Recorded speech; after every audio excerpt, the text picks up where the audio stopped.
খাস কলকাতাতে গান পয়েন্টে রেখে হরিদেবপুরে পুলিশ লেখা একটা গাড়িতে করে এক ব্যবসায়ীকে কিডন্যাপ করা হয়। হরিদেবপুরে কবরডাঙ্গার ঘটনা। কবরডাঙ্গার পানশালার সামনে থেকে ব্যবসায়ীকে অপহরণ করা হয় এবং 20 লক্ষ টাকা মুক্তিপণ দাবি করে দুষ্কৃতীরা। হরিদেবপুর থানার পুলিশের তৎপরতা যদিও ওই ব্যবসায়ীকে উদ্ধার করা গিয়েছে। সেই ছবি আপনাদের সামনে, সেই সাদা স্করপিও যেটায় পুলিশ লেখা ছিল, এই গাড়িতেই করে অপহরণ করা হয়। 5 জনের দুষ্কৃতীর দল, তারা অপারেশন চালায়।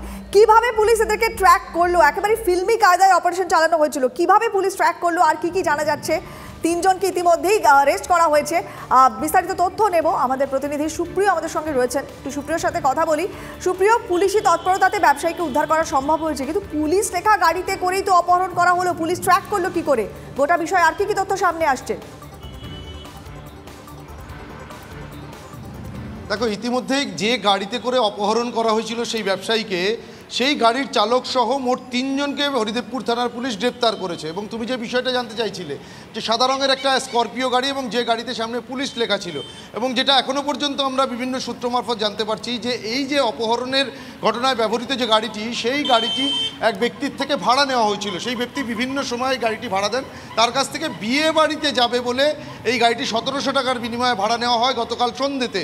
এবং তারপরেই আরও কয়েকজন মিলে, যারা পূর্ব পরিকল্পিতভাবে এই ঘটনার সঙ্গে যুক্ত রয়েছেন, তারা এই যে কবরডাঙ্গা মোড় সংলগ্ন একটি পানশালার সামনে থেকে ওই ব্যবসায়ীকে জোর করে গাড়িতে তুলে তাকে অপহরণ করে, এমনকি গান পয়েন্টে রেখে 20 লক্ষ টাকা মুক্তিপণ দাবি করা হয়। এবং এই যে গোটা ঘটনাটি যখন সংঘটিত হচ্ছে, সেই সময় পুলিশের কাছে খবর আসে, অর্থাৎ স্থানীয় জায়গা থেকেই কিন্তু কোনোভাবে পুলিশের কাছে খবর আসে এবং এরপরেই তৎপর হয় হরিদেবপুর থানার পুলিশ এবং পুলিশের 3টে টিম, হরিদেবপুর থানার ওসির নেতৃত্বে একটি টিম এবং আরও 2টি টিম, তারা এই হরিদেবপুর এবং সংলগ্ন এলাকার কবরডাঙ্গা সংলগ্ন এলাকায় অভিযান শুরু করে। এবং সিসিটিভি থেকে এই গাড়িটিকে প্রথমে আইডেন্টিফাই করা হয় এবং তারপরেই গাড়িটিকে চেস করে রাস্তায় দাঁড় করায়। এবং সেই পুলিশ যে ধাওয়া করছে গাড়িটিকে, সেটা যখন বুঝতে পারে দুষ্কৃতীরা, তখন কিন্তু 2 জন পালিয়ে গেছে এখনও পর্যন্ত, এমনটাই খবর পাওয়া যাচ্ছে। এবং যে বিষয়টা তোমাকে প্রথমেই বললাম, যে গাড়ির চালক সহ 3 জনকে অপহরণের ঘটনায় যুক্ত থাকার অভিযোগে এখনও পর্যন্ত হরিদেবপুর থানার পুলিশ গ্রেপ্তার করেছে। তাদেরকে আজকে আদালতে তোলা হবে, পুলিশ হেফাজতে নেওয়ার আবেদন জানানো হবে।